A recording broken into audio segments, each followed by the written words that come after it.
Hola y sean bienvenidos a este su canal Locuendo Paranormal. El tema de hoy es los enigmas de la Biblia de Satanás. Comencemos. Existen muchos manuscritos medievales que a día de hoy, y tras numerosos estudios, continúan siendo un verdadero enigma para muchos. Sus contenidos, sus ilustraciones y su historia son sinónimo de misterio. Hablamos hoy del más grande de todos ellos, el conocido como Codex Gigas, libro grande en latín, también conocido como Código o Biblia del Diablo. Lo de libro grande es un título de lo más acertado, ya que el Codex está considerado como el manuscrito más grande conservado de la época. Sus dimensiones son impresionantes. Contiene 624 páginas iluminadas con tintas roja, azul, amarilla, verde y pan de oro. Entre los textos variados se incluyen un buen número de ilustraciones recreadas con tremenda maestría. Su peso, nada menos que 75 kilogramos, se encuentra en un estado de conservación excelente y conserva la unidad estilística con la que fue creado. De su interior faltan algunas páginas, que en algún momento de la historia fueron arrancadas, ignorando el contenido que pudieran tener. El enorme tamaño está en consonancia con el de las Biblias que se manufacturaban en Europa en los siglos XI y XI. Con su tamaño, los papas reformistas pretendían poner de manifiesto la importancia de los sagrados textos. A menudo, estas valiosas Biblias o manuscritos eran regaladas a las iglesias o monasterios por sus poderosos mecenas como medio para indicar su condición, o bien eran regalos de obispos que querían defender su poder y hacer hincapié en la importancia de la fe en tiempos difíciles. Su enorme tamaño los reducía a uso de atril, posiblemente para uso en el refectorio monacal para las lecturas a la hora de comer o en el presbiterio de la iglesia para los servicios del día. No están considerados como libros litúrgicos, pero sí que podrían ser complementarios. El Codex Gigas se podría considerar como el último gran manuscrito de estas características, ya que en las fechas en las que fue creado comenzaban a aparecer en París las Biblias de pequeño formato y un solo volumen, que acabarían por resultar bastante más prácticas que estos gigantescos pliegos.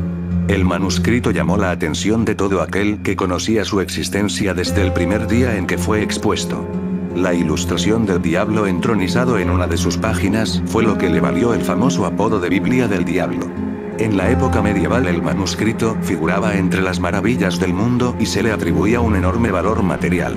La autoría del pliego se le otorga al monje Hermann el recluso del monasterio de Podlaise, aunque este es un dato bastante confuso y en realidad no se sabe a ciencia cierta quién escribió e ilustró sus pergaminos.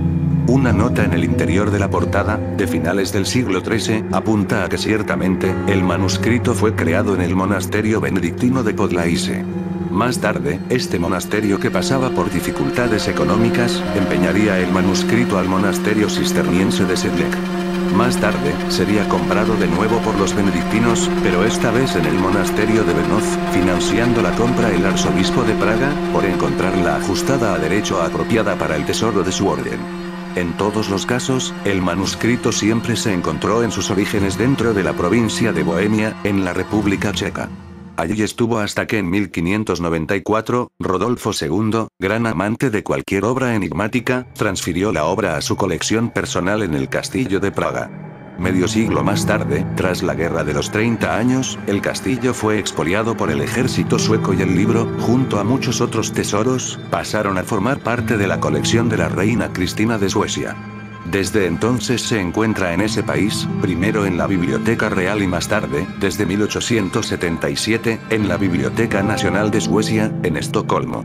Durante el paso de los siglos, y muestra de la atracción que ejercía el manuscrito, muchos incluyeron en él sus firmas, como los típicos "yo estuve aquí", de los baños públicos. Se encuentran inscripciones de los siglos XVI y XVII, incluso se pueden encontrar los nombres de Josef Peírka y Beda Dudík, dos estudiosos checos pioneros en el estudio científico del manuscrito. Su contenido, sin duda, es lo que hace de este manuscrito un volumen especial, único y enigmático, alejándolo de las Biblias típicas manuscritas de la época. El Codex incluye, entre otros muchos temas, el Antiguo y Nuevo Testamento, traducciones latinas de Flavio Josefo, Antiquitates Iudaicae y de Bello y S.S. Iudaico, trabajos sobre la historia de los judíos, las etimologías enciclopédicas de Sevilla, en 20 libros de Isidoro, 8 libros médicos. Los primeros 5 de origen griego o bizantino, que bajo el título de Ars Medicinae, fueron lectura obligatoria para estudiantes de medicina en el sur de Italia a partir del siglo XII. Al final estos libros se convirtieron en textos de medicina en toda la Europa medieval. Los otros 3 tratados médicos se dedican a la medicina práctica y fueron escritos por Constantino el Africano, que fue monje benedictino sobre la mitad del siglo XI en Monte Cassino, suponiéndose traducciones de de otra serie de escritos médicos árabes. Tras el final del Nuevo Testamento se encuentran sus famosas ilustraciones, una de la Jerusalén celestial y, enfrente, la del famoso diablo. En páginas siguientes se encuentra una confesión de los pecados y una serie de conjuros escritos en gran formato. La Crónica de Bohemia, escrita por Cosmas de Praga. La Regla de San Benito. Calendarios. Listas de nombres, presumiblemente de los miembros o benefactores de la comunidad monástica local. Santoral y esquelas. Todo esto, mezclado con textos cortos de antiguas historias, curas medicinales y encantamientos mágicos. Un peculiar puzzle que recogió en su día los textos más importantes en varias materias, junto con fechas y nombres, para convertir el manuscrito en un ejemplar único. Aparte de la ilustración antes mencionada de Satanás en una de sus páginas, la verdadera leyenda que siempre ha acompañado al manuscrito cuenta que el supuesto monje benedictino al que se le atribuye la obra, fue condenado a ser emparedado vivo por un grave crimen y, para que la pena le fuera condonada, el monje propuso crear una obra monumental y única que todos alabarían y que llenaría de honores al monasterio y, si eso fuera poco, la ciclópea obra sería escrita por él en tan solo una noche.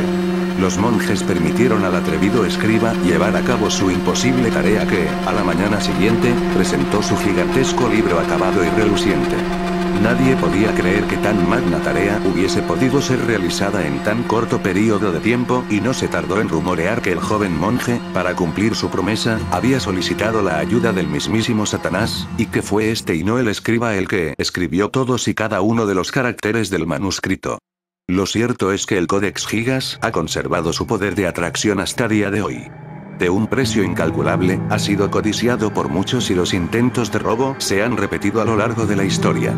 Temor y obsesión, quién sabe si con algún mensaje oculto o sobrenatural que todavía permanece allí, esperando a que algún avesado lector se atreva a descifrar las auténticas palabras del diablo. Hasta aquí el video de hoy. Si te gustó dale me gusta, comenta, comparte y suscríbete si aún no lo has hecho.